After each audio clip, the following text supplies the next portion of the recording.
King of Sports, brought to you by TJ's Wholesale Melrose, Sports and Games, Sewing World, Barbados Turf Club, Brewster's Trust, Avis Pharmacy, Steakhouse and Pizza Hut, Ultra, Mandela Plaza, King of Sports. Andi Thornhill. This week we are back in the Brewster's Trust. You know, they're having their annual summer football camp. The focus remains this week on coaching. Diona Brown speaks to local and international coaches. Good afternoon again, and we are at the Brewster's Trust Football Club. With me are two footballers and coaches from the north, Ricardo Yearwood and Elvin Griffith. Elvin, how did your first day of coaching go? Actually, it was a very excellent first session. We enjoyed it. We were really looking forward to this opportunity to really enhance our coaching abilities, and an opportunity like this really is just what we needed. For me, it's been a very good learning experience so far, seeing that we just wanted to really give back to our communities in the north, and so far it's been great for the first day. I see that this time around you actually have a Arsenal coach and along with some gap coaches. I'm sure with them on board you have lots of expectations for your time here with the training sessions. What are some of your expectations for the camp this year? Well, pretty much like the other participants, I'm looking to enhance my coaching skills as well. But being a lay coach or a community coach without formal training, just basically relying on my past football experience, what I hope to gain from this camp would be more formal expertise as such, exposure to better techniques, better coaching drills and so on. The Brewster's Trust has obviously invested a lot into Barbados. I am sure that other coaches out there may not have been aware of this club, this training camp. What can you say to them to encourage them to get on board with the Brewster's Trust in their fight to promote football and see football grow in Barbados? Well, one of the things that I would like them to do is to just get in contact with the persons from the Brewster's Trust, because they are really providing a real opportunity here that is not really provided elsewhere to that extent, where you can work with primarily young kids.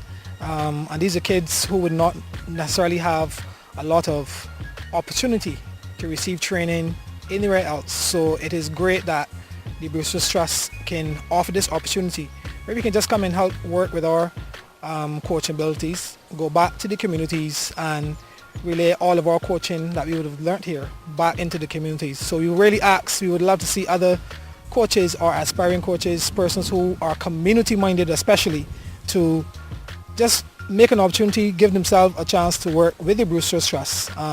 It is worthwhile. For me, my story is a kind of a experience for me, in that I really wanted to do this coaching program since last year when it first started.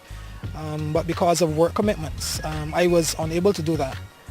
This year I kind of found myself with the same situation again, and my wife, when she went to take my son's form in, she spoke to Axel, and she just relayed the information to him in terms of why I wasn't able to make this particular coaching session, and he provided her with an opportunity. He said that he could actually have a letter drawn up, have it sent to my workplace, just expressing the interest as to why it would be good for them and for me to have an opportunity to enhance my coaching skills, to go back to the north and really, push the coaching to the best of my ability, thanks to the Brewster's Trust.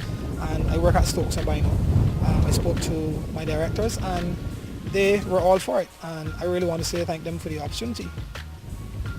So Ricardo, the Brewster's Trust has invested a lot in Barbados. I don't know if you had a similar situation to Elvin, but what led to you joining the Brewster's Trust for this particular project? Well, first of all, my kids actually took part in the first camp last year, and when I saw how professionally it was run, how much they had invested, as you said, in pulling off the initiative, I said I had to actually take the time actually come and take part in this aspect of it, the coaching of coaches segment. My story is not as elaborate as Elvin's. I actually took time off from work and so on, took a week's vacation, and came to take part in the training camp. I have Anthony David, and he's from the Arsenal Football Club. Anthony, tell us how your relationship with the Brewster's Trust came to be. Well, we decided in the Arsenal and the community to send someone out to do coaching. We've got a soccer school here with the Brewster's Trust, and we've got an 8-week program, and we've got local coaches coming down, and they wanted to send me out there to coach the local coaches. Today was your first day of coaching the coach. How did today go for a first day?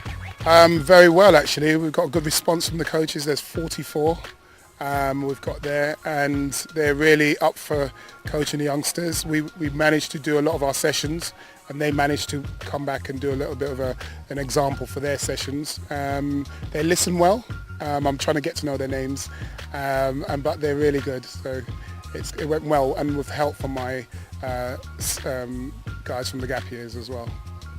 The program will last a couple of weeks. What do you really expect to see in terms of the players and the coaches by the end of your time here? Wow, great question. There's loads of things I suppose we can hope to see. One, working as a team. Two, getting the kids having fun. They're learning more about football and the coaches how to coach the youngsters in different ways. And loads more. That off the top of my head, I can't think. Well, the Brewster's Trust has obviously invested a lot into this program and a lot into Barbados. What can you say to others about the investment, the invaluable contribution that Brewster's Club is making to football and to Barbados? Well, it's second to none, really. Looking at how the facilities and how they go about doing it in Barbados, I think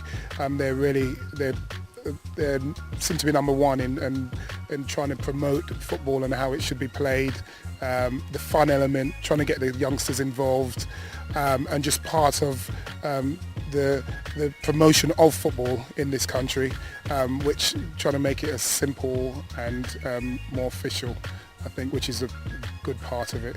So the youngsters will come down, and you'll have a number of them coming down and being able to learn something here, especially in football.